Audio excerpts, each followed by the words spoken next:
All right. Should be back live. Sorry for the drop. Let's see. I don't know. What the hell's going on here? Let's see. It should be going live now. I did part 2. It says that it's live. Oh my god, this is a mess. Oh, there it goes. Does this go part 2 or is it like on the same one? I have no clue. I don't know what's going on. Let's see. Are we live? We got chat people back in? We're back. All right. I'll work out the thumbnail and the part 2-ness here. Hopefully it comes up as a second. I don't know if it's going back to the same video or not. I don't know what the hell it's doing. I changed the title. There it is. Part 2. Are we live? We got chat. There we go. I hear myself. We're back. All right. That took a while. Jesus. That took a while. All right. So hopefully it's better now. Yeah, my internet is a friggin' disaster right now with this. It is raining crazy outside. Bad weather over here in the Northeast. It's a Phil Ness. The Phil Ness is coming. The Phil Ness cloud of doom and services. It's knocking on my door. All right, let's see here. I think. So make sure I get to the chat. So I can see what's going on. I changed the thumbnail so it'll be part 2. All right, grinders, we're back. I'm going to hit that like button. I'm going to have double likes. I just let out. I'm saying. We are back with part 2, the good part. Get back with part 2.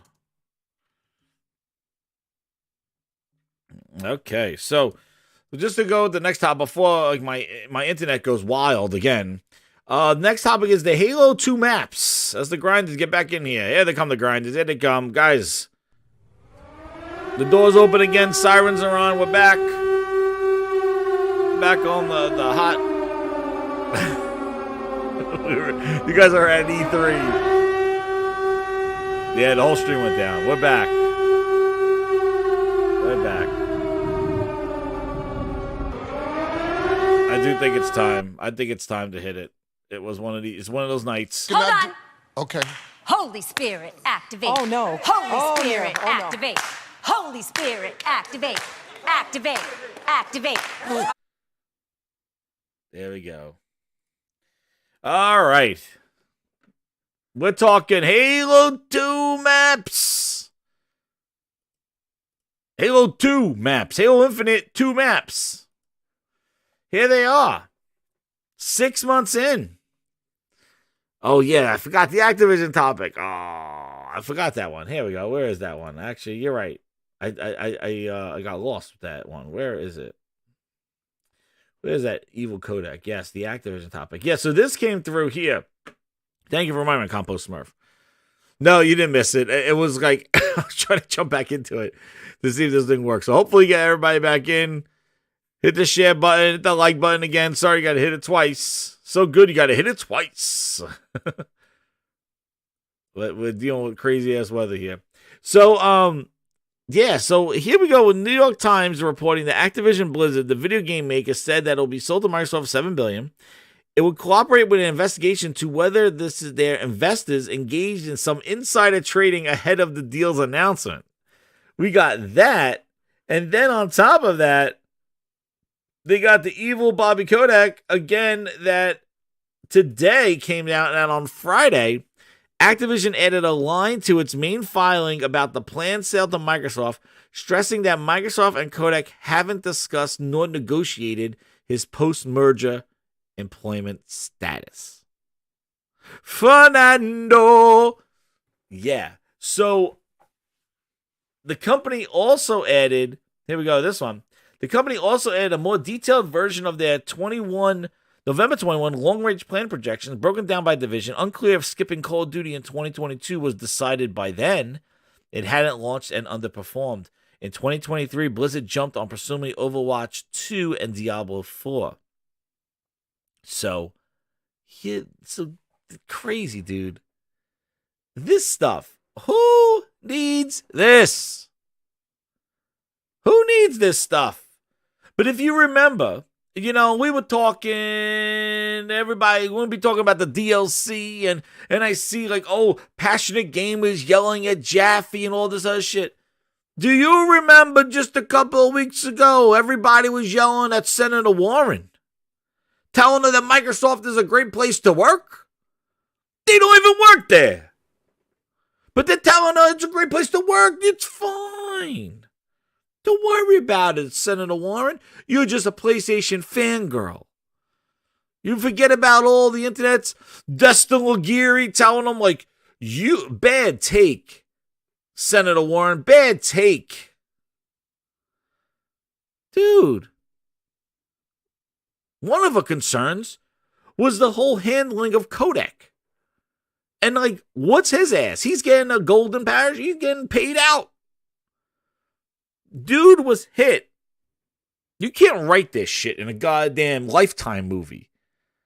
The guy was getting hit with allegations of knowing about sexual misconduct in his workplace, disregarding complaints from his employees, having a frat boy mentality with these developers that were working there. Right? Having all this shit. And he went around saying, who wants to buy me? Phil Spencer got a smell of death, smelled that Phil Ness, and walked over there with his money checks. That's what he did, and bought him. 3 days after they got all these allegations saying that you knew about it, Kodak. What did you do when your employees came to you with this stuff, or you heard about this stuff? You did nothing. And now this guy, they want to make sure that he pays for that stuff. And that's the issue. They want to make sure that he pays for this. And that was one of their concerns when everybody's yelling at Elizabeth Warren. Was like, hey, well, Kodak's getting a payday. Exactly, the Phil Ness check. And they were going like, yo, what's going on? They haven't negotiated it yet.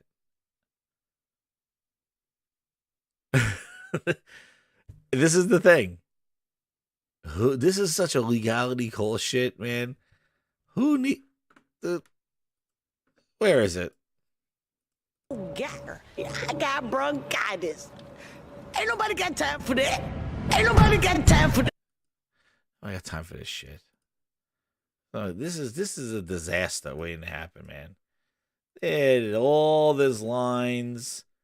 They haven't discussed about it. No discussions or negotiations regarding post-closing employment arrangements with Microsoft occurred between Microsoft and Kodak prior to the approval and execution of the merger agreement and the transactions completed. That was the thing that they were concerned about. They were concerned about if he and the employees were not going to get, he was not going to get the punishment that he deserves for doing what happened. That's exactly, Leech. I got the friggin' rain, man. It's coming down crazy. So this is the trash that goes on here. So we will see. Microsoft again, PR nightmare. They have all. I hope this doesn't destroy anything. Like, I hope that all this energy and all this stuff for this Activision deal comes out to be worth something, because I just feel that this seems like a lot of shit. They're looking into inside trading. They're looking at all these allegations. Like, the company was in trouble. The company was coming off their worst performing game of Call of Duty. Even though it was good performing, it was one of the worst Call of Duties performing. In addition to having a year of hell with all these allegations. And everybody's like, oh, it's fine, it's going to go through. Like, but you got to think, at what cost? At what cost of the employees? At what cost of the game development? Like I said last week, you think there's work going on at Activision right now? You think that they're working to get crunch done and getting games out and fine-tuning their games? You think? They're doing nothing. Dude, they're sitting around just waiting for what's going on with this deal, waiting for Microsoft's instructions, which might come next year. This is a lame duck period right now of a merger. All legalities. Know who's working? The only people that are working are the lawyers. They're the only people that are working right now. They're not they're not developing. You think game development is going on at full speed right now over at Activision? That when Microsoft buys them, when they close the deal, like day one, they're going to have all these games ready to go, quality checks and all. They're not doing any stuff right now. That's why all this stuff, the longer that it takes, the more dire Activision's going to be when the deal is done. Is it worth it? Imagine what Microsoft could have done with this money. They could have put it into Halo. Maybe get Season 2 come out before season 6 months. Instead of getting 2 goddamn maps. The studio is coming out with 2 maps. 2 friggin' maps. And King of the Hill. And I did this thread because I just wanted to say, look at this stuff. I like them, but I hope there's more content besides in Season 2. Nice, but just 2 maps? 413 likes. I like that shit. Don the Grinder. Thank you, Dave. 2 maps. The guy's talking in Spanish here. Let's see what he has to say. And we waited a half a year. I'm sorry, but I invested 500 hours hoping that Season 2 would be good, expecting not all the missing content, but at least 4 maps for Arena and 4 maps for Big Team Battle. And this guy says, see us go. Oh, Jesus. There's the damage control there. Looks good. I hope you'll be bringing and release more content frequently. 2 maps, 5 months isn't good enough. Why aren't you guys remastering old maps? Essentially recreate them in Slipspace Engine with newer textures. And perhaps some tweaks here and there.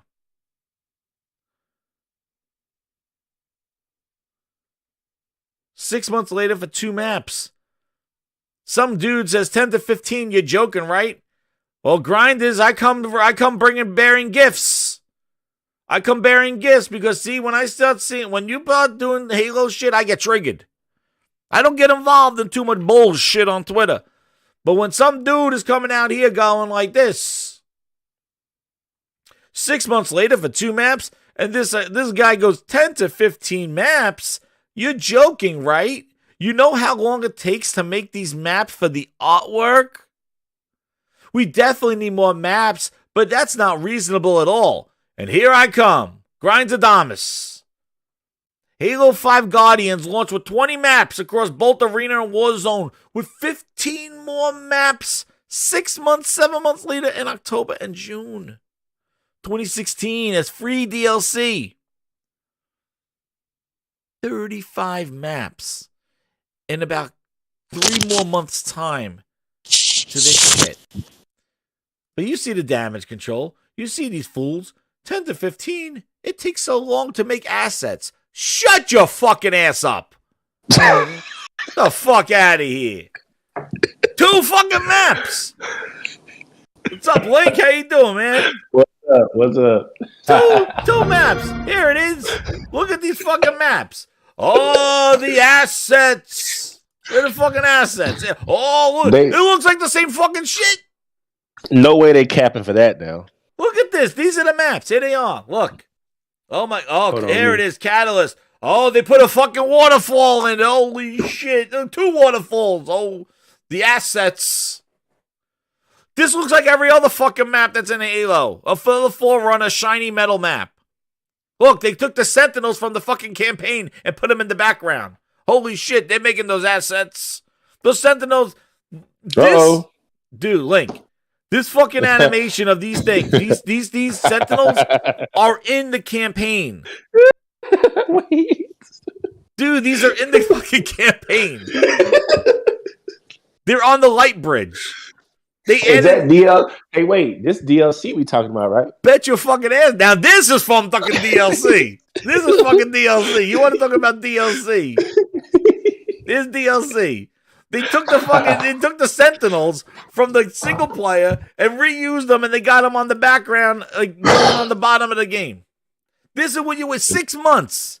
They're making assets. They're drawing this, and The fuck out of here. This is DLC. This is actually bad DLC. This is shit DLC. This is not no Ghost of Tsushima DLC or goddamn expand. The same fucking Sentinels. There they are from the campaign. Look, they go around the bottom of the map. Hey, on the light bridge, just like in the fucking game. This is it. Here's your one map. Hope you like it. Take it in all its glory. It looks like the Forerunner structure at the end of the game that they basically added some leaves to it. Does this look like any different? Maybe a snow map. Taking in our glory hole. Taking on our glory hole. That's what they want you to do. That's right. Look, maybe a snow map, maybe a jungle map, maybe a mine in the mines, maybe an underwater map. Maybe people didn't want that, Jez. No. This is what they got. Look at this. Oh, here's the breaker one. Here's the big team battle map. How long was this season? 6 months. 2 maps. 2 maps. Look at this. This is the breaker map. Look at this thing. This map has a laser beam that goes across. First off, it's not open. It looks very, very, very confined for vehicles. And here's your big team battle map. Okay. Look at this. Dude. They're both at sunset too, nonetheless. 2 maps. Put it in the rotation of the 4 maps. All right, you got a 1 to 4 chance. Man, I haven't played Halo multiplayer since the first week it came out. Man. Dude, that's right. I played like for 2 weeks, 3 weeks. I played for the rest of them. I played till Thanksgiving, and then I was done. I couldn't. Whenever I could realize that they weren't putting Slayer in there no time soon, I said, "Fuck it." They put it in like right, but yeah, this is the second map. There it is. Hope you like it. And that's the thing. Like, I'm trying to show. Oh my god! Look how bad this fucking animation is of this drop pod. Look at this garbage. Look at this. This is a bootleg shit. Look at this drop pod coming in. What the fuck? Look at the effects, dude. I don't even want to. They look good, don't they? Look at this. What are you kidding me? Like they still have the cheap ass electricity effects. Look at this drop pod. Look at this thing coming in. This is like bootleg assets of this fucking drop pod. Look at that link. Is that like a what is it? Look at this thing. Oh my god, that is like 12 teraflops my cock. Get the fuck out of here with this shit. 2 maps. 2 maps. 2 maps. But these same people are this motherfuckers talking about DLC. Your DLC sucks. Shit.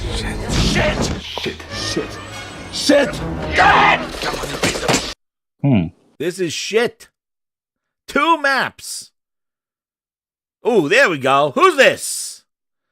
Look at this guy. Oh, fuck. Smack his ass. Dude, I don't know what the hell. Somebody said using Steam numbers to prove a point. Yeah, they deny it. They deny it. Oh my god, that guy got fucking whacked. Dude. What the fuck is this? Oh my god. That is some meme right here. Dude, what is he saying to him? No falta en ningún momento. Oh, who the fuck is that? I don't know who, but he slapped the shit out of that dude. Dude, he went to the camp of fucking Will Smith. Holy shit. He went in there. No, actually, that was a real fucking slap. Not that fucking Will Smith fucking like bitch slap. That stage slap where he had his hand like, what the fuck? This guy fucking whacked him. That's the kind of shit. Yeah. Keep Halo's name out of your motherfucking mouth. Fucking mouth. Holy shit. The road to Phil Ness, dude. All right. Enough of Halo. I'm done with it. 2 maps. Enjoy them, please. Here's the dude right here. Dude, trust me. 2 maps. Joe Staten said season 3. Oh, and the last thing I wanted to bring up in this fucking Halo thing before I grind too many gears on this stupid trash is that now all of a sudden Battle Royale is what Halo needs to be saved. Do you remember, Link? Do you remember when that's what they said? But do you remember when what's his name was talking? Remember when what's his name? Dr. Disrespect said it will be dead in 2 weeks if it doesn't have a battle royale. You remember all the podcasts and all the green shirts and hats going like, it doesn't need it. He don't know what he's talking about. He don't know. That's what he said. That's what they said. They don't need Battle Royale. Halo never needed Battle Royale. Why conform to Fortnites and War Zones and Apex? Halo doesn't need that. It is arena shooter. It doesn't need But that. it's competing in that free-to-play space where those games have those modes. They're like, it don't need it. Dr. Disrespect, you don't know what you're talking about. I don't like Battle Royale games at all. I hate that shit. But I understand like why it needs it. But now it needs it. Now it needs to be saved. Mm-hmm. Now they're all about Battle Royale because the rumor is, and here we go again. They always got a rumor. Dude, well, that's all it is with goddamn Xbox. You think fucking 343 will say anything? So that certain Infinity was working on it, right? Another fucking studio, support studio, another one they got because the 5 million people they got working, 500 people at 343 can't amount to whole fucking beans. But no, we got another support studio, Crystal Certain Affinities, and they're working on Certain Affinities working on Battle Royale, and people made fun. Another support studio. Here it is, and they're like, oh no, Certain Affinity has always helped Halo. They always did it. Okay, they've always. They always helped them, so it's okay. Just like when Crystal Dynamics was helping out the initiative, it was okay. It's not a problem here. That's typical. Don't worry about it. Development for over 2 years. It's the goals to bring new players into Halo franchise. Should be targeting Season 3 or Season 4 per Jez Corden. Again, insider. We don't even know how long these seasons going to be. That could be fucking 4 years from now. That could be next holiday. That could be next Christmas. Nobody be playing that shit for real. Nobody will be playing that shit. Exactly. They haven't even said how long Season 2 is. They said 3 months at first. And then they doubled it. Yep, and then they doubled it. So who knows what Season 2 is going to be. All we know is that we're still waiting for co-op that's going to come over the course of Season 2, which we don't know how long Season 2 is going to be. And now they're already saying, oh yeah, they're going to have Project Tatanka. That's going to be a Battle Royale mode. And then the thing is like, hear this. People go, Tatanka was a wrestler, and he won the 40-man Battle Royale. So this is going to be a 40-man Battle Royale because of the wrestling. I don't think it's going to support like 100 players. I don't know if that engine can do that. First off, if they're going to do this, why is Certain Affinity doing this? If 343 is struggling to get content, like why is Certain Affinity doing this? Why didn't 343 do this? Why aren't they okay? This is my understand. This is the question I have because even Sony does have support studios that they get some help from, but we're hearing this a lot from Microsoft first party games. They got all these damn studios. Pull one of them fucking id Software, somebody else to come help them. What is going on? I don't know. Like they got all these support things going on here. They got all these studios that they have going on there. You're right. Why don't they they got all these people supporting the stuff. Like, why is Certain Affinity making this? Like, Certain Affinity would make maps and things like that. Like, I would think that would be probably more pertinent to a free-to-play game is making maps rather than making another game mode. Because the problem is that your install base, first off, when this comes out, is this going to be part of the Halo Infinite multiplayer? Is this going to be another download? Is this going to be a mode? Is this going to be, like, is it going to feel fragmented? What the hell is this going to be by the time this thing comes out? And is this going to be their spin on it? Are they using the same assets? Are they going to use different weapons? Are they going to have different UI in it compared to the other one? Because is this their version? Like, who knows what the hell this shit is going to be? But obviously, that's a good question, Jez. We don't even know. We have no goddamn clue. Guess what? We don't even know because guess what? Not Microsoft didn't say anything. Again, it's another insider with another fucking project fucking name. We got Project Keystone, Project Tatanka, Project what was it? The Project Dinosaur, which wound up to be Crossroads, whatever the hell that game is. Project Asshole, which became goddamn Redfall. Like Project. Where is Red? Hey, look, Jez. Redfall's supposed to be out in a few months. What's going on? I know. Project MaxiPad it was called. Now it's Redfall. I have fucking no clue what the hell's going on with that game. They say this summer, so that's they got about 3 months. They told me in January. It was only January. Don't worry about it. There's no gameplay. That's why are you worrying about it now? It's just January. You acting like You're acting like we're halfway through 2022 when you're asking where the gameplay is. Motherfucker, it's almost May. And we still haven't seen anything. Not even a screenshot to the fucking game. No. Well, some leaked screenshots, Again, but nothing leaked. official. Project Asshole. Project Shitspace. Project all these fucking names. Why is everything a project name? Is this just supposed to be coming out now or in 6 years? Where are the games? I have no fucking clue. What is going on? That's why they could talk about all this discourse of DLC and stuff, because all they do is get fucked with all their bullshit. They have no fucking games. Nope. It's disgusting. It's ridiculous. But let's go get the service and let's go wonderful and celebrate Game Pass when there's no fucking new games coming to Game Pass. Like, what are you doing? It makes no goddamn sense.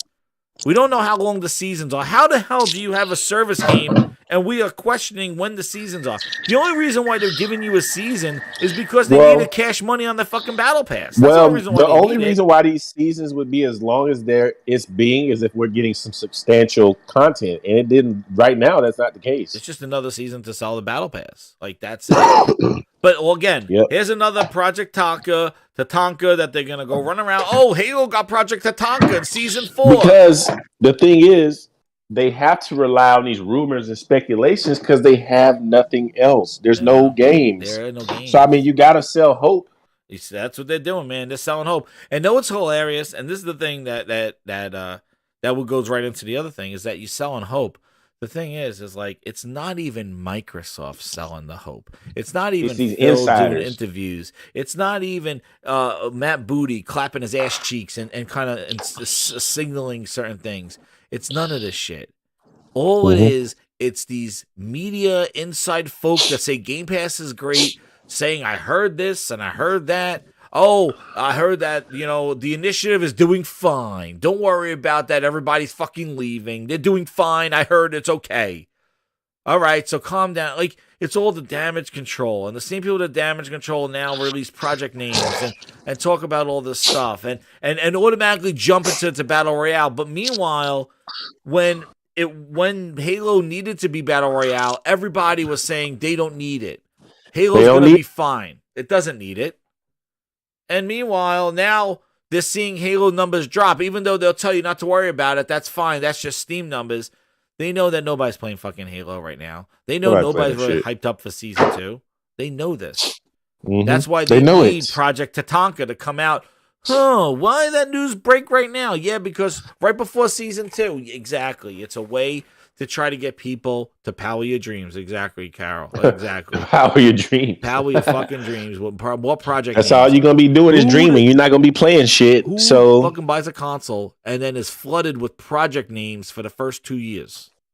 I haven't booted my Series X up in since the last time I played Halo, I think. No, I watched Disney Plus movie on it a month ago, I think. But there's nothing to play on it. I mean, so these I don't it's ridiculous. And again, it's Battle Royale. Hey, if they could do Battle Royale, that'll be interesting. It'll be interesting. Let's see if they do it. But you know what? I'm not saying shit about if I'm excited about it because we haven't seen anything.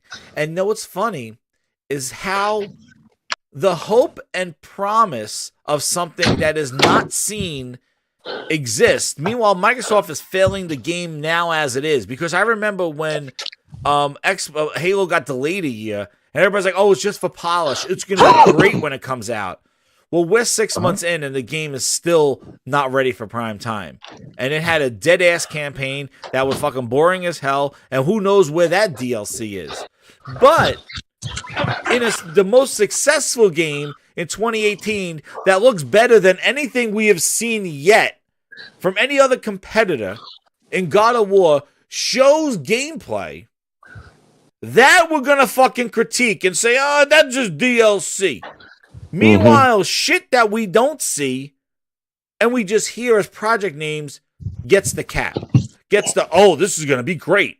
What makes you think this is going to be great? Look at what they did to Halo. What do you think Perfect Dark is going to be? What do you think Fable's going to be? I wouldn't be super excited for those if I saw how they're handling Halo and their franchises.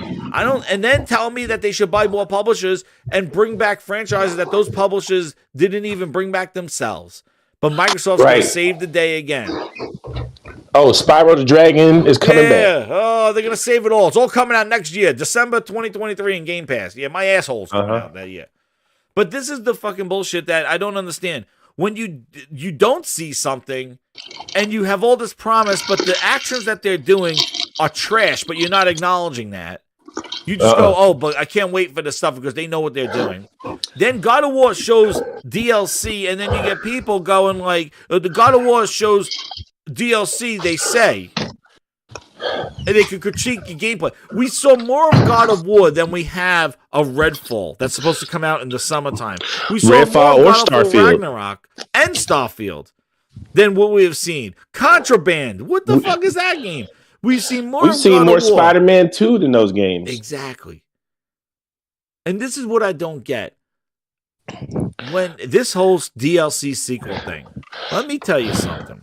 I watched the Thrash thing, and I've been watching the internet all night, and I've been going kind of back and forth because the thing is that I really don't care what Jaffe feels the game is or whatever it is. Like, it's his opinion. He's not excited about it. He may be bitter. He may just want to say thanks. He wants to, you know what? I don't care what he feels like. But the problem is that you know damn well this game has more to show. You know damn well that there's going to be bigger and better things in this game than in the first one. Hell, if Horizon's not an example of this, you know they're going to do it in this game. He said it looked like DLC because it had a similar look and it took place right after the previous game. It's all bullshit. That is a sequel, not DLC. It's all bullshit. The thing is that the definite DLC is if you require the first game and you like it's an add-on to the first game, it requires it. The problem with his whole this looked like DLC. You know damn well what you're doing. And I didn't have to hear any further more than when Persona said, you go tweet the developers and tell them that what they showed was DLC. And he was like, he had a selective audience that he was going to send it to. Because he knows damn well he can't put his money where his mouth is and send that tweet directly to Santa Monica Studios from him saying this looks like DLC because he knows that is derogatory to what they're working on. That is a negative. That is not a positive. He won't say that. And that was a perfect example where Persona said, Javi, you go and tweet out, Cory Balrog and then everybody at Santa Monica is working on this game saying what you showed looked like DLC. He was going to give him $100. He's like, I'll do it, but I'm only going to send it to this guy, this one. No, send it to the studio that's working on the game because when you said those words, DLC, you knew exactly what you were doing. You knew that. If you feel that way, that's fine. But the thing is that you know what that term means when you're looking at a sequel and saying it looks like DLC. That's not a positive. And what your definition of DLC is, it's horseshit because it doesn't... What a sequel, I'm going to say, what a sequel is, it breaks the whole mold when you say what DLC is, because he was saying, like, one of the other games, like, oh, it had a new mechanism where you could stick on the wall and stuff. That's a sequel. Dude, get out of here. You could tell me any other game that is, so you add a mechanic to the game. So what happens if God of War Ragnarok comes out and they give him a third weapon with a new level skill tree? Is that a sequel now versus DLC? The whole definition. Listen, makes no sense.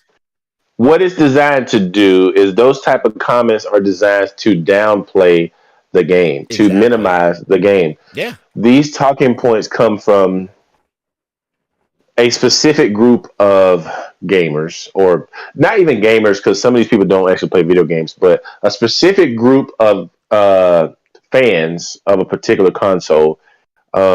They like to downplay Sony's exclusive games because of a maybe game like, say, Miles Morales, right? Mm-hmm. Obviously, we know that was a standalone game, but they use those words to minimize the title. And so these talking points are these type of talking points that he's using are crazy fanboy, fanatic Xbox talking points. Yeah. and it just I'm not gonna say it's a surprise because at this point he said so many outrageous things. It's not a surprise. Exactly, But Jez, especially him being a developer, I just wouldn't see this coming from when he knows what it takes to make a video game. I just don't see why he would sit there and downplay a game at this level. Especially the salt level is very high here, and it's an intentional shot and an intentional slight to that studio and the team that's working on that game. Yeah. How can you say a trailer looks like DLC when you don't even know the scope of the game? Exactly, and first off, that trailer that they showed was almost a story trailer to say, hey, you know where God of War ended. This is where we're taking it. That was not a campaign. That wasn't a reveal of look at all the crazy shit you're gonna do. Look what they did with Horizon. They broke it down like here are the weapons, here are the folk that you're gonna do. Here's the level up tree. Here's the stuff. Like there are different levels to how they reveal the game. They're not gonna show everything in the game. Like they didn't even show Horizon where you could fly. They still never showed it. Like they never showed it. And that would have been something like, oh my God, in the sequel, you could fly. They didn't even show it in their reveal, but it was there. And I know the way you're saying exactly what he said. He knew exactly what he was saying. He was downplaying it because that would trigger a response. And the thing is that he's leaving himself. He's very clever with this in that he's saying what they showed because he's definitely going to do a 180 when they show the next trailer or a state of play where they break down Kratos' new level tree and what Atriox to do, and maybe Kratos has this huge big fight that they demo, and then he's gonna come on his show and go, "I was wrong," and that gets even more views now than what he said before, and exactly what Sick was saying, and I think a lot of what Sick was saying, and I wish he was here. I think he might have jumped on the other one, but. With the frustration that comes from this is exactly what you said, and I sense that because we're seeing more and more of this where you're getting people that you would think would not fall into the bullshit Twitter lingo and shit that you see from Xbox and ponies and all this shit going back and forth, and you're seeing these people that you think have a little bit higher respect that you might do come down. And we're not just Jaffe. You've seen this with Dustin Laguerre. You're seeing this with a lot of these media type. Gene Park from fucking Washington Post coming down saying, Elden Ring, like one and done friggin' Horizon and this. You see these people that supposedly should have you right for the Washington Post. You might be a little bit high, having the same fucking conversation, trying to get in the know with the Twitters and trying to rile up the Twitter folk. Like, we're in a mosh pit here. There's a lot of emotion in Twitter with gaming and stuff like that. And it's a mosh pit of passionate gamers and maybe Kappas and all that other shit. Everybody looking for attention. And then you get this person that kind of throws a meat into the dog pit. Everybody like, and they got all their shit. And this is what's happening where they're realizing that them on their own, just a good research article, my opinion doesn't matter. But if I say something inflammatory to the mosh pit, then I become more relevant and they want to come at me. And then that'll bring more traffic to me. And that'll be more attention to my article, more clicks to my shit, more clicks. And then you're seeing these people that you would think like, yo, don't step into the fucking mud pit and deal with this stuff. Like, don't say bullshit. Because I'm telling you, if a bunch of green icons said God of War looks like DLC, everybody would be like, oh yeah, whatever. Fuck it. Like, whatever. Get into the Twitter back and forth. Right. But when David Jaffe, the creator of fucking God of War, is saying that shit, people are like, what? So I want to say something too on that show because I was there. I was listening. Yeah. I wasn't really talking a whole lot. I was just letting everybody get their stuff off. Yeah. Sick said something interesting. Sick said he was shitting on God of War, right? And he was downplaying it until he actually played the game, right? Which he didn't play until recently for his channel. Wait, right. Jaffe says, no, if you go to my channel, I said that God of War was one of my favorite games of that year. But Jaffe didn't play that game until a year prior. The game came out in 2018.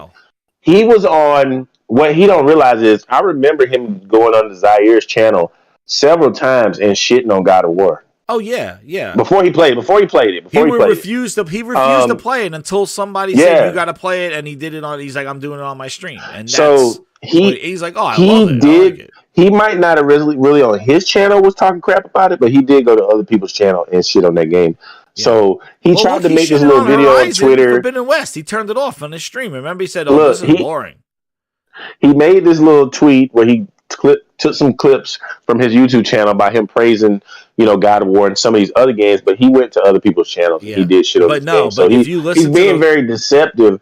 He's being very deceptive about, and see, he like the more we talk about, the more shit's gonna go to his channel. Like that's his thing. He gave Metroid. Was it Metroid? What was the last Metroid game? Oh, that Metroid game for Switch. Yeah, I bought it. I just can't remember the fucking name of the game. Anyway, he gave the game a very negative review, and he said he only played the first area of the game. He couldn't get out of the first area. He said the game was too difficult. Yeah, he gave the game a bad score. In his review, he said that the game had the area, the different biomes or whatever looked very repetitive. But yet, in his same review, he said that he never made it out of the first area. What? Dude, you quit the game in the first area, but you're telling me the game, all the different areas are repetitive. You never made it to any of the other areas. Yeah. To critique the game, so you cannot take this man seriously. I wouldn't even take his review. And the thing is, if you listen to all the clips that he made, everything was like, this is my favorite, but everything, he has a criticism for everything. And that's fine. That's what he does. But the thing is that I think the frustration comes from not just from what he's doing, but it's overall what the media is doing. And I think Impatient says it. It's like this race to the bottom journalism where we don't even know what journalism, like what it is. And you see like a Dustin Laguerre, he did a video today. And then what happens is that when people are showing true emotion and upset because their hobby is being kind of like, criticized by people, they would think that, you develop games, like you should be one of us, or like somebody that we could say, hey, at least you know something, right? And you kind of coming down to this kind of like attention seeking level and trying to get attention and get clicks. And you knew exactly what you're doing even when you went on the round table. Like you knew you made a fluster, and then you wanted to address the fluster. And by the way, come to my channel. I'm going to make another video. Like I'm going to do this. And you knew exactly what you're doing. You're using the emotions of the gamer, whether they're wrong or right or whatever it is, but you're using the emotions of the gaming community to you're manipulating them. That's how I feel. Like you're using terms that will trigger people on purpose. Because remember when he triggered people with McDonald's and Game Pass and all that other stuff? Like he's going back and forth. Like it is what it is. Like he's like, you go to PlayStation for the steak, but Game Pass is McDonald's. But then he'll tell you, but he loves Game Pass. So like he's not shitting on Game Pass with that, but people took it as shitting on it. This guy contradicted himself so many times on that podcast. He made a statement that Game Pass wasn't going to affect the games that was going in there. Oh, but then he turned he came on Salty's podcast, and when we talked to him on Salty's podcast, we went crazy on it. He was like, Game Pass shit. But then he said that Game Pass games are the business model. He said games are going to be developed to fit the business model, and you'll see smaller, shorter titles going into that service. I said, wait a minute. You just said the Game Pass is not going to affect the scope of these games. Then you're telling me the games are going to be designed around this service and they're going to be smaller titles. You're so contradicting yourself. It doesn't even make sense. Exactly. And that's where, like it is just this kind of like boisterous, like just try to create a kerfuffle in all this bullshit. And that's exactly what he's doing. And if that's his thing, that's what he does. And he's off the cuff, like that's what he does. He's entertaining. And he did the same thing. He did a video where it goes, I was wrong about Game Pass. And and he's preparing himself right now for the 180 when God of War shows something, because when he was there, I heard and he was saying like from the demo, from what they shown, because he's being very specific. He did not call the game DLC. He said, from what I've seen in the trailer, it looked like DLC. So he is opening himself ready to go when they show the full-fledged version of the game or show some features, he could be like, I was wrong about the DLC. And then everybody who had yelled at him is going to go running back. And I think that loop, we're seeing this, with the media, like with the media in general. And we've done videos on it and stuff. It's annoying. We've talked about it a lot, Link, with this bottom down journalism, with, people shitting on stuff. And right now, everybody seems to be having that kind of like Xbox underdog story, trying to create it when it really doesn't exist right now, because Microsoft needs to come back. Like, imagine, like, you can't have Rocky Balboa coming back, the underdog, and he's not, and he's going to fight Apollo Creed, but he's like, you know what, Creed? We're not going to box on my comeback story. Let's go play golf. What kind of fucking Rocky movie would that be? Oh, shit, he's Rocky Balboa. He's going to get his revenge by beating Apollo Creed in golf. No. You lost the boxing match. You go train to be a better boxer to beat Apollo Creed. That's Rocky underdog story. Microsoft got beat by PlayStation. You go make games to compete against PlayStation. There's your comeback story. You don't fucking go comeback story. Well, I'm going to do golf now. Service games for Game Pass. That's how I'm going to beat you. Let me tell you something.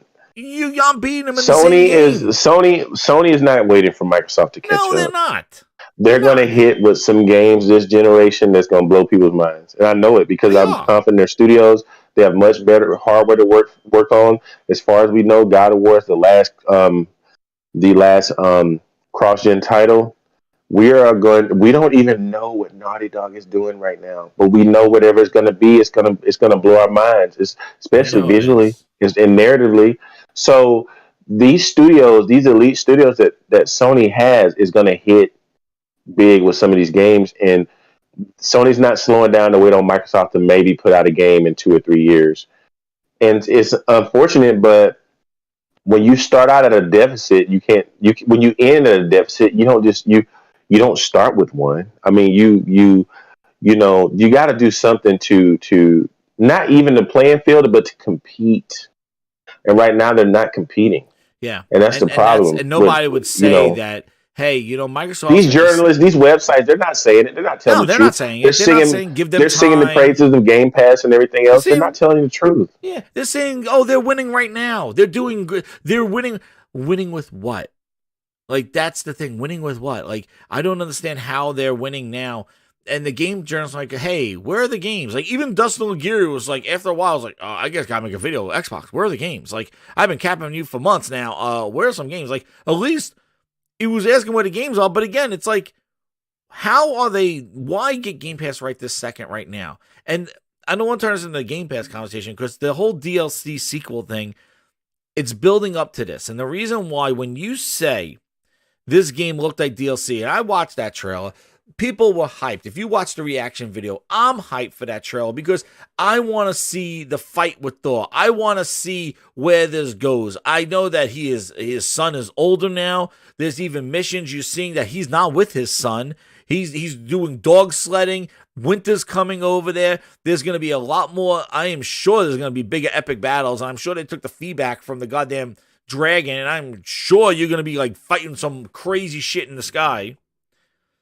It's going to be bigger and crazy. It's Ragnarok. It's the biggest event in Norse mythology. This is God of War Ragnarok, right. The biggest fight. Remember Thor Ragnarok? They're like, yo, Ragnarok is the crazy shit. There's going to be some incredible stuff in this. This is not going to be, and to say that, I think is premature, especially coming from a person who develops games. And you know where this is going to go.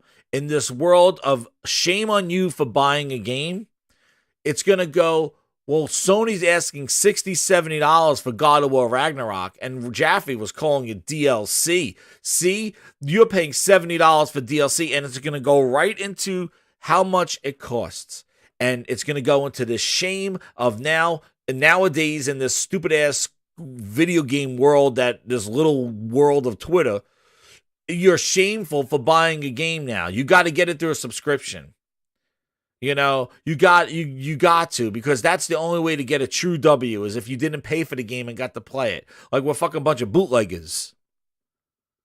Imagine if you had fucking Siskel and Ebert and they go, you know what? I reviewed the movie. I got it through Cody. I downloaded it illegally, the screener version last night. It was glorious. Yeah, it wasn't like in high definition, but Ebert gave it 2 thumbs up because he could see some fucking bullshit. Me downloaded it illegally on a torrent website.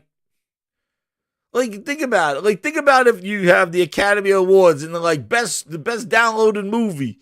Like, you don't take a hobby that people love and cheapen the shit out of it and go, well, you shouldn't. If you are a movie lover, like, you watch all your movies on fucking VHS or some bullshit like that, or you bootleg all your movies like from like some guy holding a handy cam in a goddamn movie theater, and you're a movie enthusiast. No, right? You're not. Are you a fucking audiophile? If you just say, hey, you know what? I'm going to use a single bud that came with my fucking PlayStation 3 to listen to all my music. I love music. Who does that? You're an audiophile? Who does that? You listen to shit in mono with the fucking earbud that came with the PlayStation 3? I hooked that up to my Yeah, that's what they do, yeah. You know, there's no way to do... Jaffe, okay, I'm going to say one thing. I've listened to him enough to know that he has got a slight disdain for the AAA space as far as games. He is much more excited about smaller, very short, small, low-budget titles. And I don't know if it was because he has a sour taste in his mouth about the way he exited the gaming industry as far as being a developer. I don't know what happened. When it comes to the AAA games, when you listen to him talk, he's just much more excited about these smaller Game Pass titles, and that is fine. There's nothing wrong with having that type of a preference. I say make one. But you can't turn the whole industry into that. No, I don't. No, go ahead. Yeah, Frog. What you I just don't. Okay, I don't. Well, I just don't believe that that's the direction that's going to push gaming forward. If we're just looking at these small titles that are just going to be going into a service, these lower budgets, these smaller game with a smaller scope, I feel like if everything, and he feels as though Sony is going to do the day and date. Similar situation with Game Pass. And if they do, I do believe that's going to affect the amount of money they want to spend on these titles. And so I don't want that. And I think service don't have, this is a problem. This is a problem I have with people who love these services.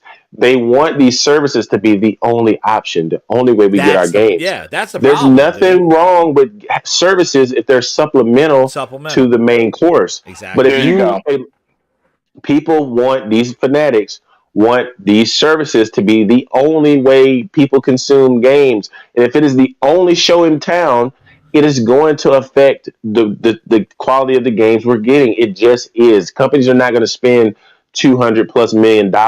You're not going to get games like Grand Theft Auto, whatever Grand Theft Auto 6 is going to be, if it's going into a service day and date. That game could be $500 million when you talk about the budget. They'll easily make it back. But you're not going to get companies to invest. There's too much risk involved, and you don't make your money back right away. Grand Theft Auto 6 will make its money back the day the game launches and then some. You can't do that with a service. You're going to make it back incrementally over time. Yep. There's a huge risk there. So I just don't understand people thinking that the services have to be the only way we get games. That is the only problem I have with this service bullshit. I know. That's the be all and end all. And Microsoft banking on this stuff, buying huge publishers to funnel them through services. It's a scary thing to think like, all these franchises are going to be funneled through a Game Pass service because Microsoft is buying up the fucking industry. Yeah, Frog, what are you going to say? What I'm going to say is Jackie did contradict herself a couple of times, not just once, a couple of times. I think that the conversation, as far as the people that were in the panel and Jaffe, I think it was a good conversation back and forth.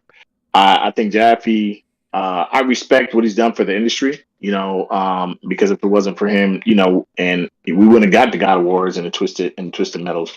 But once again, and all the DLCs. It's like the BG said, back in the day when he was on Jaffe's on the podcast. Like, what have you done for me lately, Jaffe? And the thing is, like, what has Jaffe done lately? I respect what he did for the industry, but right now you're not that guy anymore. So don't expect me to, I can look at you and be like, hey, it's just like me looking at Barack Obama and saying what he did as president, he was president, but you're not that guy anymore. There's somebody new. And so what I'll say is this. I don't know I get the feeling, in my personal opinion, and Jaffe may not want to admit it, that there's something between him and the PlayStation game division. Yeah, Somebody Frog at says it Sony, a lot. Frog, we talk about it. something is not right. Yeah, Frog, we say somebody there, touched him the wrong way. Didn't you say that? Yeah, who touched him the wrong way there, and he might get pissed hearing that. But there's something. He doesn't have to. He doesn't. Here's the thing. He doesn't have to tell us exactly what happened, but I feel like there's something that Jaffe went through when he was working with them that got under his skin and he didn't like. And he kind of seems to shit on them on a consistent basis. As somebody who's developed big $1 million titles for them, you constantly seem to shit on them and think that the Microsoft team is going the right way. And let me say this: Jaffe does critique both of them, but I do think no matter what, just like I critique both of them, I give it more to Microsoft because they're a shit show of what they were. He's the total opposite. He shits on Sony more, even though as well as they're doing. And I'm like, yo, how can you shit on something that's so good? And once again, it's opinion, right? But I just kind of look at him and say, look, you went out there, you made these games, you did all this. Like, why do you consistently shit on anything that PlayStation platform does? And in my eyes, I'm like, there's something we don't know. You know, there's something we don't see. And I just don't know what it is. And I'm like, okay, cool. But at the end of the day, it's like, admit that. Like, yeah, I had a bad relationship when I left, blah, blah, blah. He constantly says he doesn't. But it seems like there's obviously something that happened there that, you know, and it's not even, I would say Jaffe is a guy, he is calculated in the things he does. People don't believe he is. He's calculated in things he does and says because he's no longer making games. He's not in that space. So he's all about whatever his show's about and pulling people in. So best believe Jaffe's calculated in what he does. He's not a stupid guy by any means. He's calculated. The conversation, and this is the one thing I want to say. I saw a lot of people on Twitter just, you know, shitting on Sick Humor, shitting on freaking Thrash, or saying they would say something about them, but wouldn't directly say their name. You know who you are, and what I think is just say exactly who they are. When I say the bald-headed guy that collects statues, everybody knows I'm talking about King David. I don't have to say King David's name. I give you enough description to know exactly who I'm talking about, and I have nothing against King David personally as a person. His game takes are fucking horrible, you know. That's why I call him the clown that he is. His game takes are fucking horrible. Terrible. Yeah, horrible. He has terrible game takes. Always talking about taking knees and all that. That man should have any knees. He should be walking on nubs because his game takes are horrible. But what I'm saying is to come after people that were bold enough to pull this man into this conversation on their podcast and have a conversation and then shit on him because of the back and forth banter because you as a person felt like, well, you should have been more professional. He gave it to them. They gave it to him. It was a shit show. He was giving right back to that. He started with that's the point I'm trying to make, Link. That's the point I'm trying to make. It went both ways.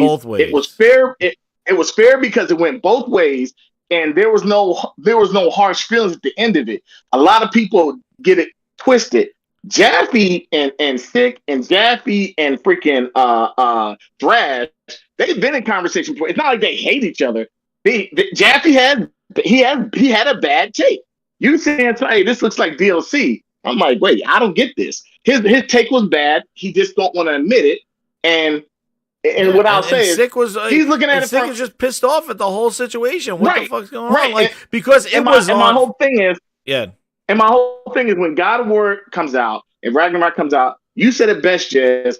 I guarantee when this game comes out and it's very successful and it's very pleasing to the population of people that are going to buy it, and it's revered as this very good quality game, his take is going to be completely different, and he'll backpedal. Oh yeah, and I guarantee what happens is that Jaffe streams his game, he plays his game, and he has one of the biggest streams he's ever had. Of course, and it's because of his take. Of course, so he knows what he's doing. Frog, he's going to do it right after the video of like of like when they show more of the game, and he's gonna be like, I was wrong, this is not DLC, this is a real sequel. Look at all these mechanisms, like these new like all these new moves and all the stuff and this new environment. Oh, I had no clue. And then I just don't get, I know it. You know it. I don't get That's why I really people don't give a shit what he has to say, because it's his 180 is gonna get him back. Yeah. I don't get why people would shit on people that invited to the man. Number one, they invited the man to the podcast. They had a conversation, a discourse with him.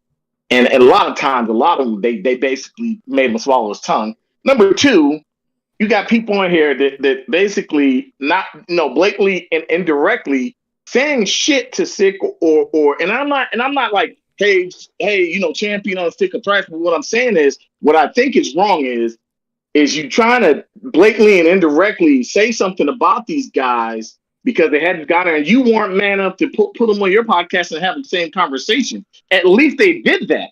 There was a back and forth conversation. Well, I think Thresh did go to his. But what I want to just say is, and again, I don't want to make this like this side and this side. I want to just say, the way that went down, the issue that we have sometimes is, the thing is when he has a conversation, he relies on his experience and who he is to kind of downplay there us. You go. There you go. And he did it to us on when we were on Saltiest podcast and stuff like that. He's entertaining, he's funny, but when it gets real or it gets this, he pulls the trump card of what he did, and he kind of goes like, well, I've done developers. Have you developed games? You don't know what you're talking about. I made these games. So you go back to your whole who you were. But you don't want that to be what your channel is now. You want to be part of our conversation with us. Like, we have over 122 people in here, not because I developed the game and my name is on the best game that's ever been here. It's because you care about our opinions. You're interested. We entertain you. We talk. We have a good time. The same thing, how Thrash built his channel, how Sick built these channels, how Salty built his channels. We are just people that are passionate about this hobby and talk about it. We didn't make games and then have a Kardashian moment and now I'm fucking famous and now I'm gonna start a YouTube channel because I got all this clout now because I did this. The difference is that if you want to be part of our conversation and come to the gamers and be passionate with this stuff, you cannot bring when things don't kind of go your way.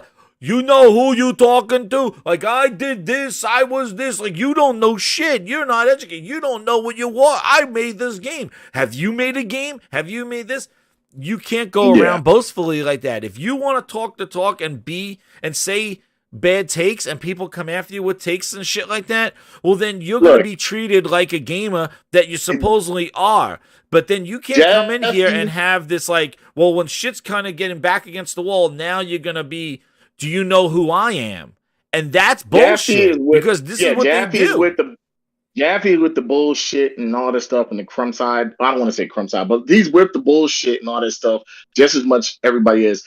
It'd be like me saying, hey, you don't know anything on medicine. You don't know how many patients I've taken care of. I've been in, I was a nurse in the military and I was in the military. You don't know what it's like. Like there's some credence to it. Okay, yeah, I'm not a developer, but when we're talking about something that's a part of something, you can clearly look and you can have your opinion about. He said it. It wasn't like you put words in his mouth. You put the words that in there, and you wouldn't go and say that to the devs who are working on it, because as a dev, if you're working on a game 5 years and you are excited, you watch them on Twitter. They show, I can't wait to show you this game, and then basically another person, a colleague of yours, comes out and says, what you showed looked like DLC. Do you really think that's respectful for the fucking people working on the goddamn game? Like, and I'm not saying if I said it was DLC, if I said it was DLC, I'm just a person gamer. But you, as a colleague of them, are saying that is kind of messed up. Like, you shouldn't go there with that, because I think if somebody came to your game and said that, I think you would not like that. You know exactly what you were saying when you said it looked like DLC. Like, that's like, you knew what you were doing, but you won't. You say that on your channel, but you would not tell them that. The funniest thing is, Michael Pachter twice. I've seen it twice. Oh, his shit too. He's another person. Look, I'm he's a another lawyer. guy. I know what I'm talking about. There's two times that I've seen Michael Pachter say that PlayStation is going to be done. Yeah, they're going to die. That's another Game one, Pass. Frog. That's another person. And as a person who deals with finance, that's one thing. But Michael Pachter is not a gamer. No. He's made his name being in the space of just talking finance, and he's been and look, 75 to 80% of the time he's been wrong. So my whole thing is, I've seen people try to get him on this show and have conversations. You know the shows he goes to? He only goes to Xbox podcast shows. Every time I see Michael Pachter on the show, it's been an Xbox podcast show. He doesn't go on anybody that's like, I want to hit. Pachter only went on RDX, but you want to know what? Guess what Pachter also does? Sifted. Mm-hmm. Sifted is a subscription service that you get to watch before it goes to YouTube. So what did I say? Let me go say some bogus ass shit. Come subscribe to my channel. You want to hear some of my bogus ass shit before it gets released to the public, so you can hear my shit before it hits the shit. Like, he has Sifted, and Sifted is a premium subscription service. He's not stupid. He's doing the same thing. Like, I get it, dude. When it's down, say some crazy shit. His takes are bad, man. His takes are bad. Exactly. How many times have you heard? Frog, wasn't Michael Pachter the same guy that said that gaming is going to die? Oh, with iPads and all this shit. And there's no way that digital, marketing phones are going to be the future. He's been wrong so many times. I've heard Michael Pachter, no way digital games are going to take over. But that's another extremist. That's and so and what I say is they know what they're doing. They know what they're saying. Jaffe more than others, especially. They know what they're doing. They know what they're saying. What I just don't like is when you have people in the community that are like, "Oh, you got to develop your podcast. You so disrespectful and rude. You should have showed him more. You should have. Held up." And I'm like, "Come on, man! Like he's giving the shit. They gave the shit back. What's the problem?" The thing. It wasn't like it was a conversation. Yes, it wasn't like they just freaking just trounced on this guy and just jumped him. No, he went on them. They went at him. They went back and forth. Oh yeah, he was going back and forth. So like. Yeah, well, Frog, I think it was the same people that were. Dustin Laguerre made a fucking video about. Let me yell at you. The Dustin Laguerre made a video 2 weeks ago about how Senator Warren is wrong, and he made a video about the fucking senator saying she had a bad gaming tape. These guys have bad. Microsoft is the best place to work. What is she talking about? These guys have bad takes a lot of times because they listen to snippets of certain podcasts, or they read certain part of an article. They read the title to an article and say, "Oh, that's it. I'm going to go in." But Frog, they don't take the time to read the whole thing. But you got to or listen to the whole article. Yeah, of course. And you got to think, what is a lot of things going? Oh, you know what? Jason Rollins is going to come on your thing. Don't ask him too many questions. He can't answer them. Oh, well, this developer is going to come on your thing. No. Jazz, what it goes back to is we've had got you on watch. Xbox ambassadors, we got you. Make sure what you say is right. Walk the line. It's when you're talking to a certain group of people that feel they have rooftop party privileges. And look, when you're talking to a certain group of people who feel like they got rooftop party privileges and glory hole passes, you can't say anything bad about the people that they like because it puts them in jeopardy. You read a whole article on the last podcast with a guy who was with Xbox and what's his name? I can't remember his name. And he told you, hey, I couldn't say shit bad because I was one of the guys that's supposed to. So anything they do bad, he can't actually say it's bad. You got to walk the line over there. That's why they're so critical of like, oh my God, you had a developer on your podcast and you guys are screaming and yelling like that. It's like, dude, he's not. First off, he's not a current developer. Secondly, nobody's walking the line here to get invited to get free swag or some bullshit like that. Like nobody's doing that stuff. This was a real conversation that fucking people were passionate about certain things, and he did not like where this shit was coming from because it was the whole show. Like it was about 2 hours in, and all he keeps saying is that it's my definition of DLC. And if you go by that, then every fucking thing that comes out after the first game is DLC because all you're saying is if the game has a new environment. So if Kratos in the next one, it said this wasn't God of War Ragnarok. Maybe it was God of War Jamaica and Kratos is on a fucking cruise ship. Is that a sequel? But because it's still in the Norse mythology, it's DLC. Like it makes no sense. You know, they had new things that he was doing in there. The game looked better. The game looked incredible. And now you look at it, it looks a little bit better. It's hard to see from the stream. We haven't played it. We haven't had a deep dive of it. But the thing is that there are elements in there. But for you to say, unless it said expansion pass, you shouldn't be calling it DLC, because I remember they said Miles Morales was DLC. And meanwhile, that sold the best fucking DLC. If that's DLC, then what the fuck is Halo Infinite 2 maps? Yeah. What's that? And what I'll say, if Miles Morales is DLC, I need to know what the Halo Season 2 is. What I'll say to the point is this, is like, you'll have people go on certain people's podcasts on Sundays that will fit their narrative, right? You'll have developers on certain podcasts that fit a narrative, and they won't ask them the hard questions.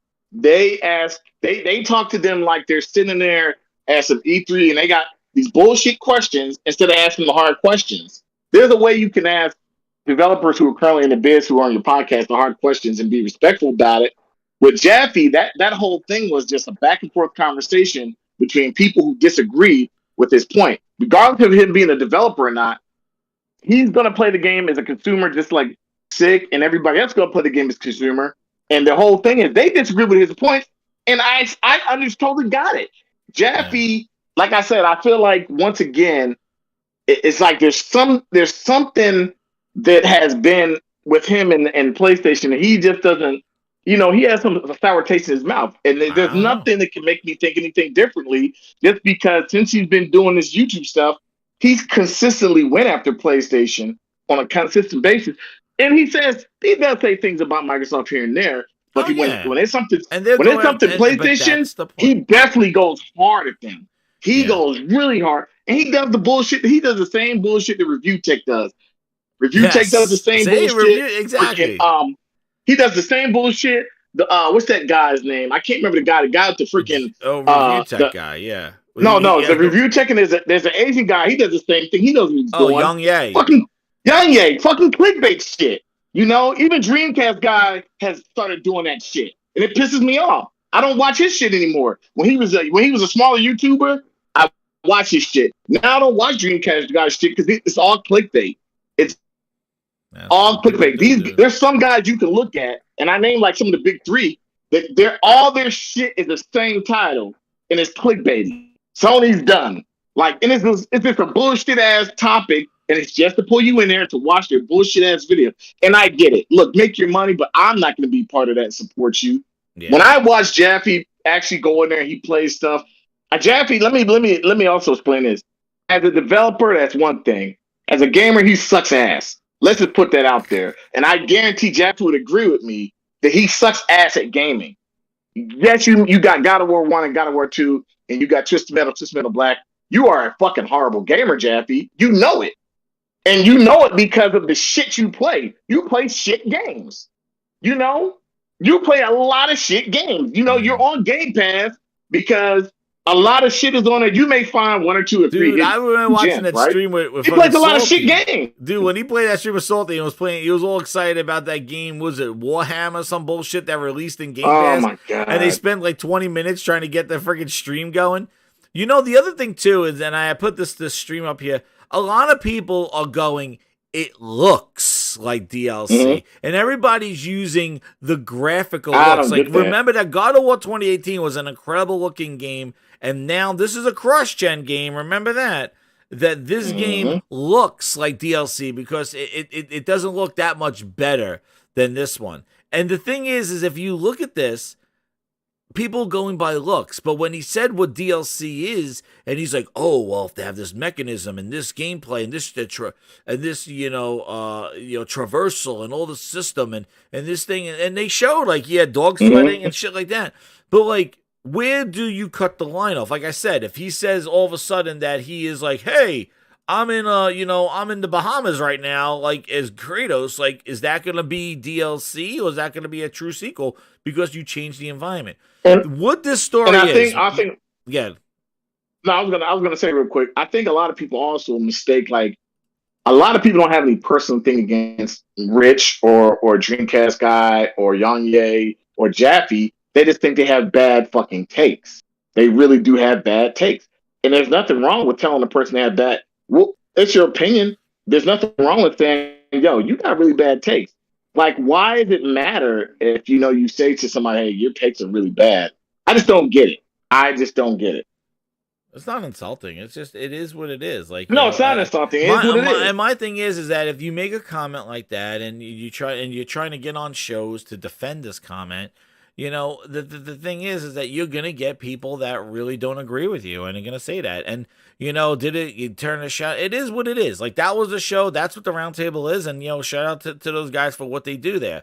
And you know what? The thing is that yeah, it is not the Tea Party Phil Spencer interview. It wasn't supposed to be that. He said something that some people didn't agree with, and he asked to be on that show and be on there, and he got they went back and forth. And the thing is like when you put it out there, your opinion, it's your opinion. But like when you are, and I think again, if this was a bunch of people, if this was a Dreamcast guy calls it DLC, I don't think there would be this thing, but I know that he used the creator of God of War says God of War Ragnarok is DLC.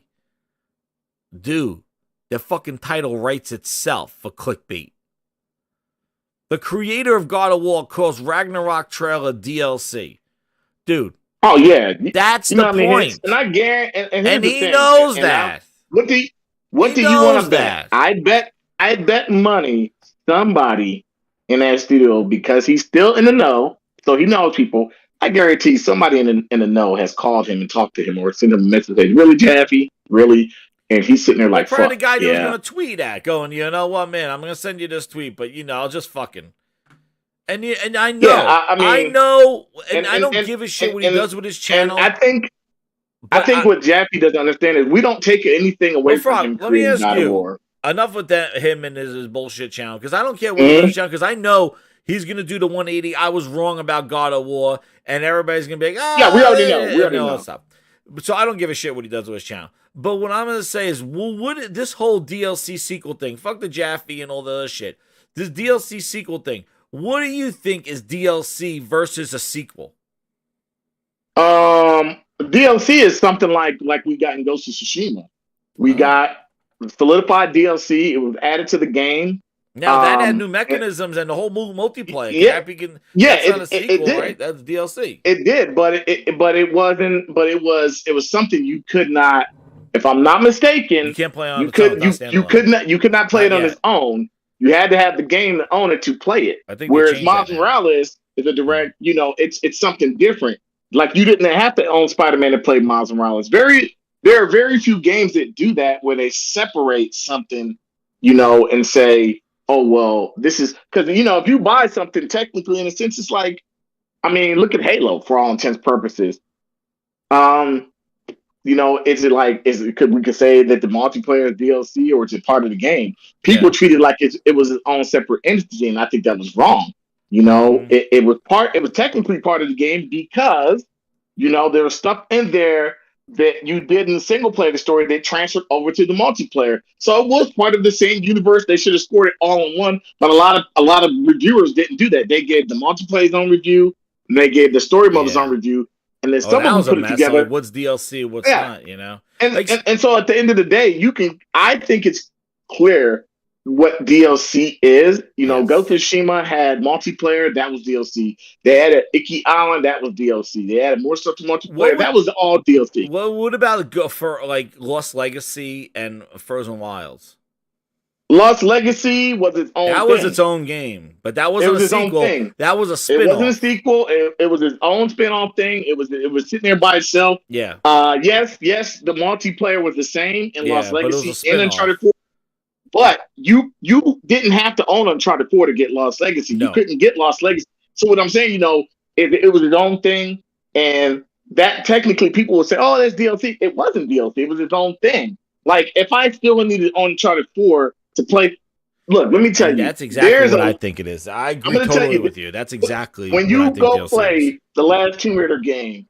When I say the last Tomb Raider game has a shit load of DLC, it has so much. I've never seen more DLC in a game, and outside of Tomb Raider and the Batman Arkham. What's the lesson? Arkham Knight. Yeah, those games had a shitload of DLC.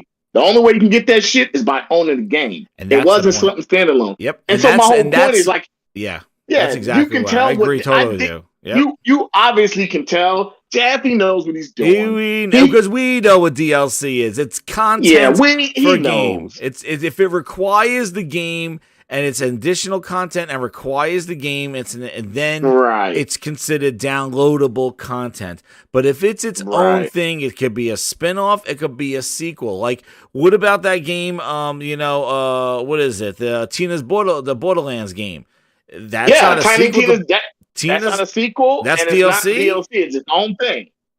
It's its own thing. And I think that's the thing. If it's its own thing, it could be considered a spin-off, a shorter campaign, a sequel. But if it's its own thing and independent of the base game, then it's not DLC. I mean, shit, we got a whole new freaking Thor movie coming out. Is that DLC?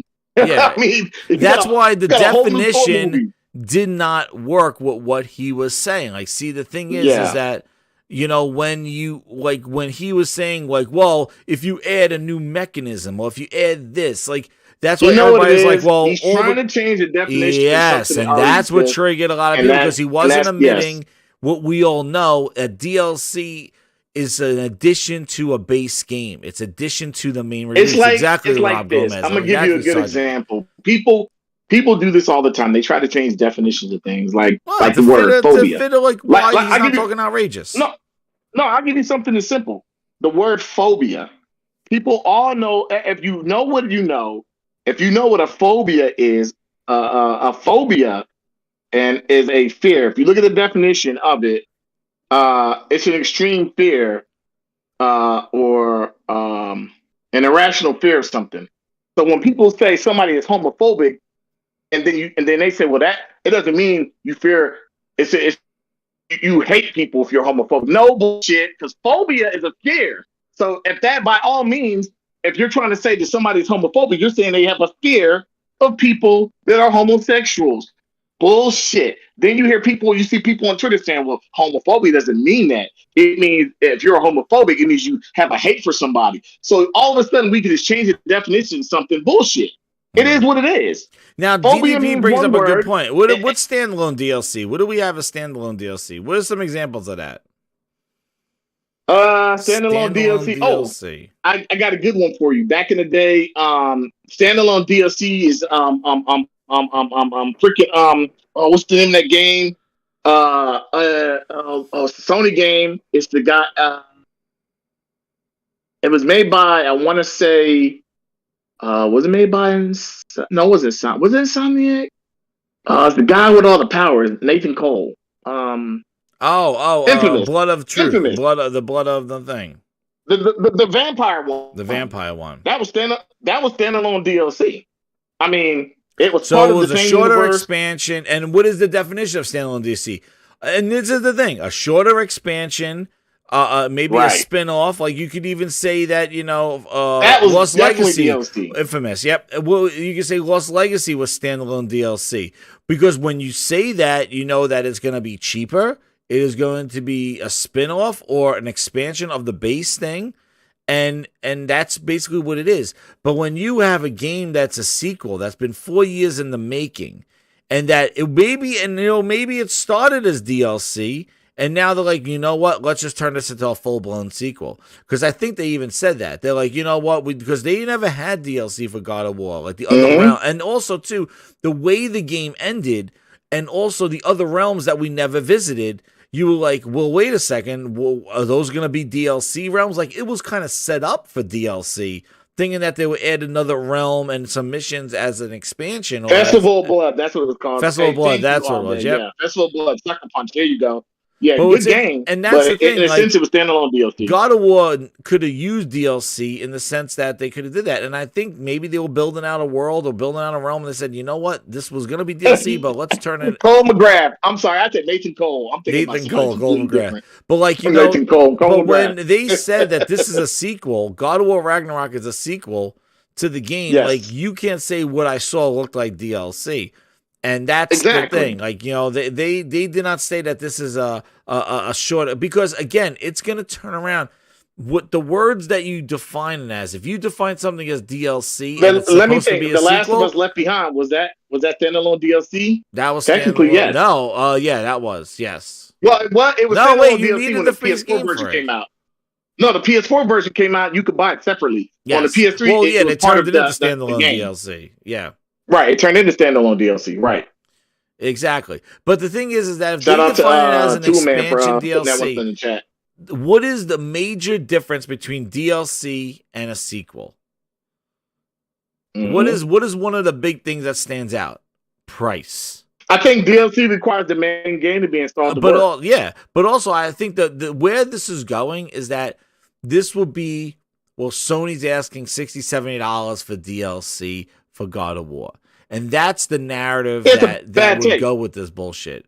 And that's the problem, because that's why when you say those things, the repercussions are going to be in this world of sensitive, you buy games and we get games included in our subscription. This kind of like shaming of buying things for your hobby.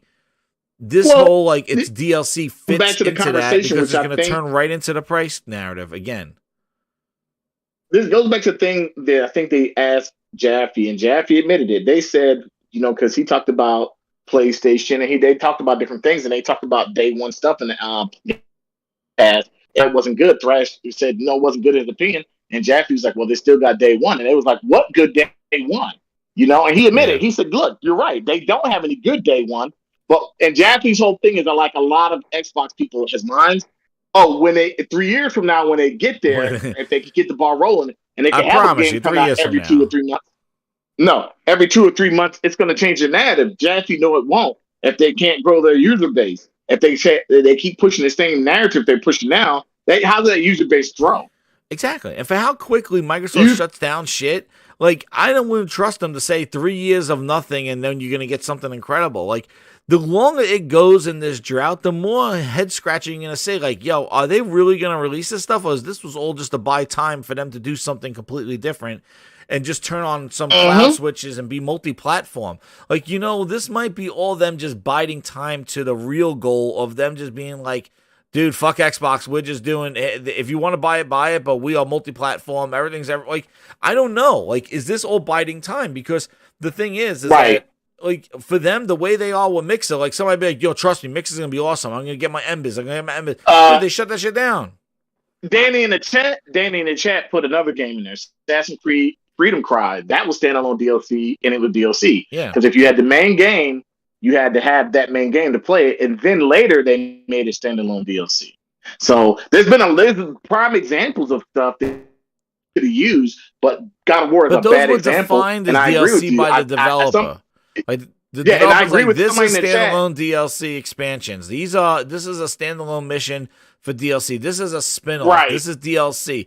They never said Ragnarok was DLC. What he said was what I saw was DLC. It looked like DLC, and it looked like DLC, and that sucks because like what do you like? Let's go look at like Gears 4 compared to Gears 5. It's like, well, Gears 5 looks like DLC. The same damn thing. For 3-minute trailer. A 3-minute trailer that was not used to describe all the elements of the game, but to show you where the story's going to go in the Ragnarok. So I think what the real answer should have been, and as a developer, as somebody, should have been, you know what?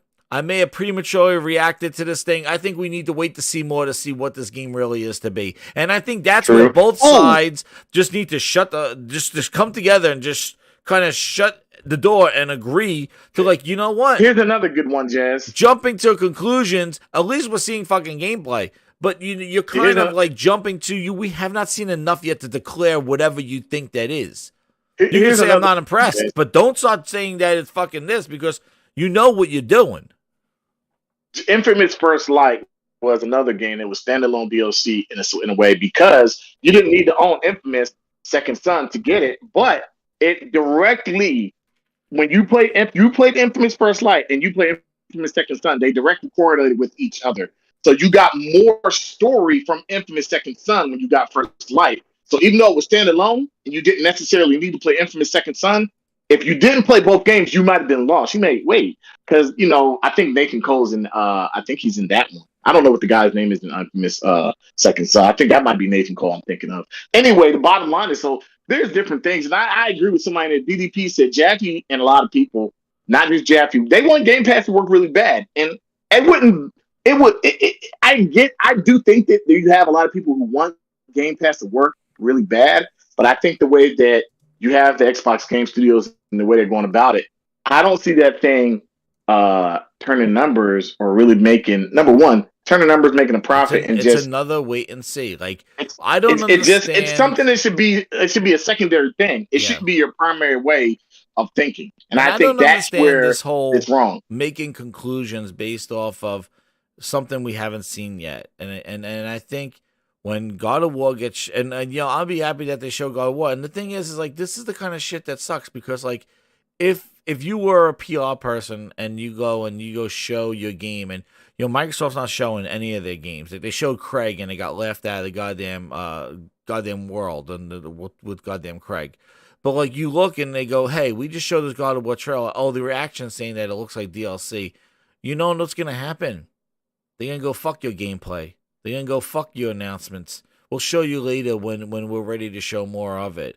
So when you get stupid takes and you get stupid things and the internet goes crazy with going like, well, what we've seen wasn't enough, then guess what? They're not going to show you anything anymore. And we'll be right in the same goddamn hole that we're in with Microsoft. Craig got them shook. They're not willing to show gameplay anymore. They're afraid. They're not confident in their stuff. So if you get these bad takes and you get these people criticizing when they're actually showing gameplay and be like, yo, here's 2 minutes. And I'm like, dude, that looks like DLC. Like, and you're getting it from people that cause a ruckus on the internet. Like, it might build to enough that's like, yo, this is not good PR for us. Like, Ragnarok is not Let me DLC, ask you a question. Dude. Here's a good one. State of Decay Part 2. DLC, that game just didn't look like DLC. That game looked like shit. It looked just as bad as the first one.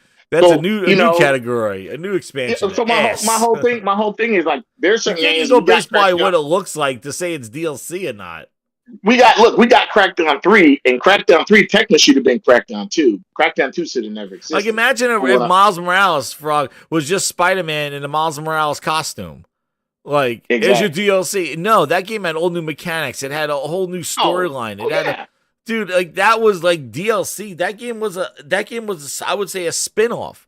That wasn't no DLC. That was its own game, but it was smaller in scope than Spider-Man. There's another franchise that is good for standalone DLC, and that was the Saints Row franchise.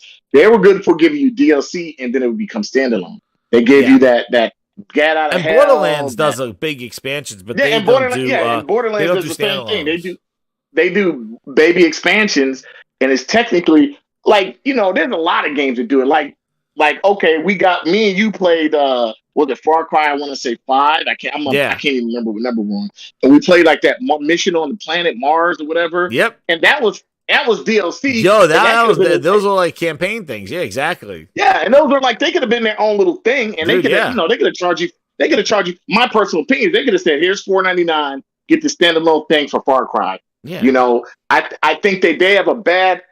My personal opinion, Ubisoft is the biggest culprit of doing this standalone bullshit, charging you $120 for a game that's really going to be $59.99. Never go 3 months Ubisoft. later. You know that. You never go full Ubisoft. So my whole thing is like, I see certain companies, they can just do some smaller standalone games and charge you a smaller price, and I think it'd be better than that than to put a $120 price in it. Because what are they charging now for Far Cry 6 with their DLC? And guess what?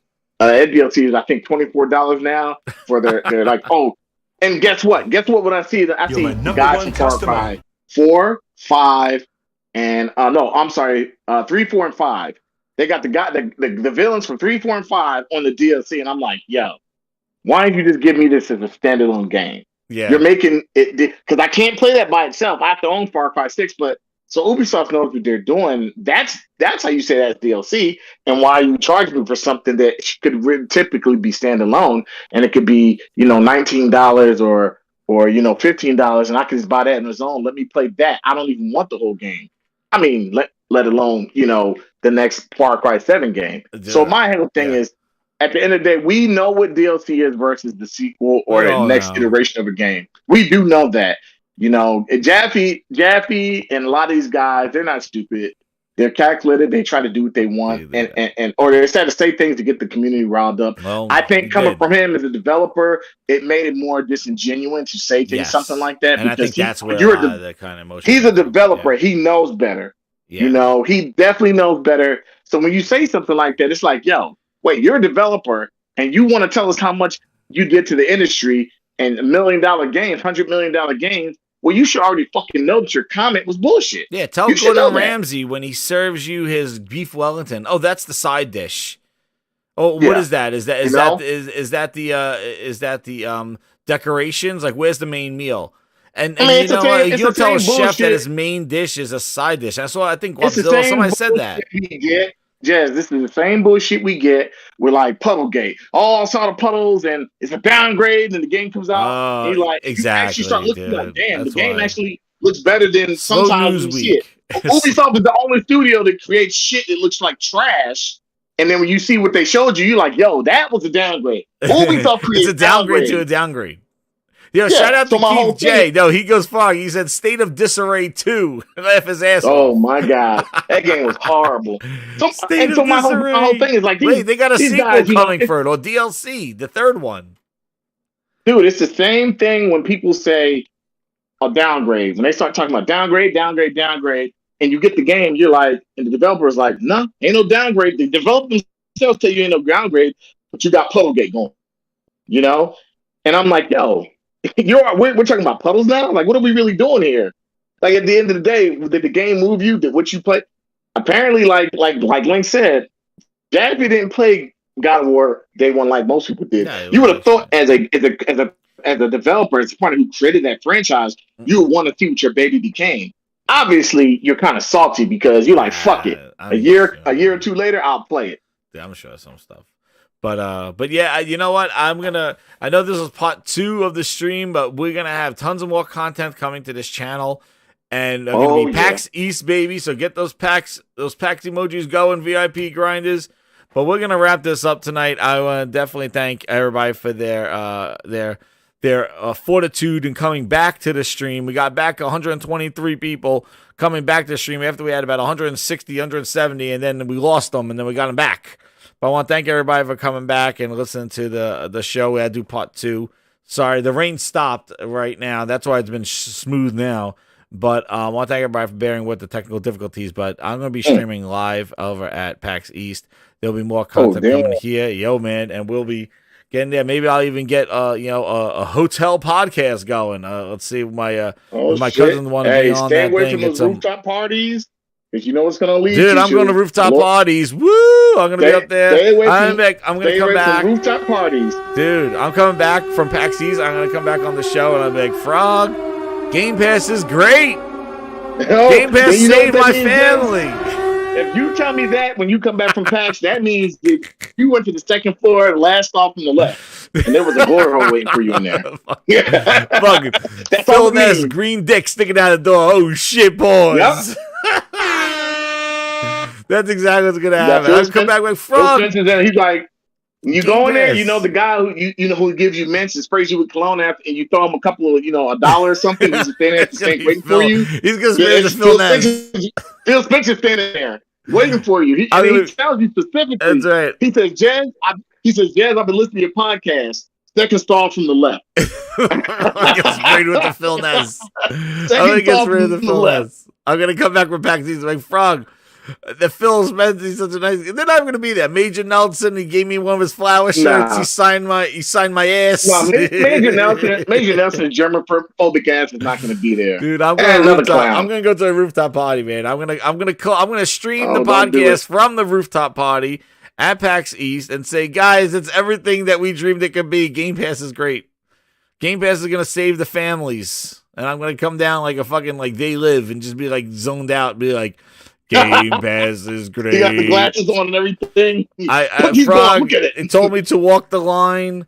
They said I gotta call this to Phil Spencer. Like I gotta make everything green now. I gotta walk the line. Oh my god. This show. Oh, and you know what's so funny? Triple Aaron. This is great. This part 2 is the sequel to part 1. So this is not DLC. Shit. The weather made this. This is not DLC podcast. This is part 2. It's a sequel. This was the sequel. It had new content.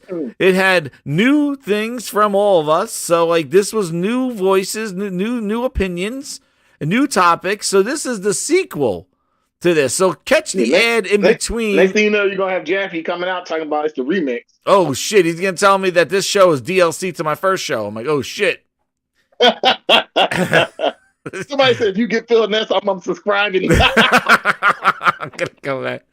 Go, oh my god, rooftop. Yeah, you gotta see Jazz. He's gonna have like a whole freaking like he's gonna have martini in one hand, and in the other hand he's gonna have like some kind of girly drink. I just say it's gonna be nice and sweet. And you can stand there with Phil Spencer's arm wrapped around him. I'm gonna be streaming myself, knocking on doors, saying sign up for Game Pass. It's great. You're gonna see Jez with a Banjo Kazooie shirt on a rooftop party. Like, what the fuck? PAX East rooftop parties. I'm gonna stream live. I'm making it's true. Shit. What they said is true. The Phil Ness is all over the place. They're spraying everybody with the fucking, like Rick the Model Montelli had the big arrogance. They're gonna have the Phil Ness and spraying the whole goddamn fucking rooftop party. They got us. Damn, but they're gonna be passing out free DDP said the show sounds like DLC. Oh shit. He says, I didn't introduce any new mechanics. Gonna be in the train people. Frog, they're saying that this show is DLC. They said I didn't introduce any new mechanics. We needed new members. We got the same members. We're reusing assets. We use Frog and Link. We reused assets to this show. So we're just DLC. All right, so this is DLC to the first show. So that's why it should be abbreviated. It can't be How many DLC. hours of gameplay is it? I called This names is out. an hour and 40 minutes. It is shorter than the first. Uh-oh, the rain's coming back. Frog, you're botting. They got you. No. Nope. You're botting. That's it. They got to turn off the stream. Frogs, they got us. The DLC, it needs to be shorter than the first. Wait, you know what? There we go. Phil I hear Spencer you now. I hear episode. you. You get me better? Yeah. I was about to say, Phil Spencer never came in his episode because he's going to be passing out that cologne at PAX and on a tray. And they're going to be like, what flavor? What scent is it? It's Phil Ness. Phil Ness. Oh, wait, I'm going to add new content. Oh, yeah. It's Phil Ness. Rooftop parties. I smell death. Who should I buy next? You know what? You know what's going to happen to you, Jazz? You're going to get there. You're gonna be like, you know what? The rooftop party ain't that bad, and then you're gonna see a guy walking around with a freaking Master Chief helmet on, naked from the neck down. Dude, I'm gonna tell you right now. I'm gonna every Master Chief cosplay that's at that goddamn PAX East, I'm like, take off your helmet. The real Master Chief doesn't wear a helmet. No. What you do is tell them leave the helmet on, and from the neck down, they gotta be naked. Dude, they need like Master Chief now running around like naked as shit. They can be like, I'm the Master Chief from the fucking Paramount DLC, Paramount Plus. I'm Master Chief from the TV show. Fucking Master Cheeks. Master Cheeks. Master Cheeks. Oh, good. All right, guys, we're gonna head out. Thanks, Brock. Tell them where they can find you. I need some more iced tea. Damn. Oh, hey, you guys can find me on Twitter at Frog Streams. If you're in the Tampa area, just coming through. I missed Psycho Gamer last time. Hopefully he comes through again for his job. But yeah, if you're in the Tampa area, man, definitely hit me up, DM me. We can have lunch. I know some really good spots out here. If you live in the Tampa area or in the general area, Polk County, Hillsborough, even if you kind of live in the state, hey, shout out and let me know, man, because sometimes I do some traveling in the state, and if I'm in that area, I kind of let people know. We could definitely grab lunch. It'd be cool to kind of sit there and have a conversation outside of gaming about this realistic life stuff, But yeah, you can find me at Farms Dreams on Twitter. Great. Hey, Link, anybody find you? He says at Rooftop Parties. Find Link at Rooftop Party Central. He'll be there. I'm doing the outro for Link. He said he'll be at Rooftop Parties. He'll be passing out Master Chief helmet with my ties without the uniform. Who's cosplaying Master Cheeks? All right. I want to thank everybody. I am posting this second show up. I'm putting it on Twitter saying this is not DLC to the first show. This is a true sequel with new topics. with new topics. Well, thank you, everybody. It's been a great show. I want to thank everybody. Next time you see me, I'm going to be at PAX, and we're going to live stream it, and hopefully everything works out there, and I get some good internet to deal with it. And thank you, everybody. Yep, get those PAX emojis. Get ready, grinders. Hit that like button. Share it out. Thank you for dealing with the crazy-ass internet, and the rain is coming back, so it's my time to go. And I'll thank Eric Frogs and Link for coming on the show and rocking it. And we are out. Hit me with the sirens. We are going. Fire Drills, Gaming, Grindhouse. It's closed for tonight. We'll be open later this week. I'm not looking for Master Cheeks cosplay. Oh, no.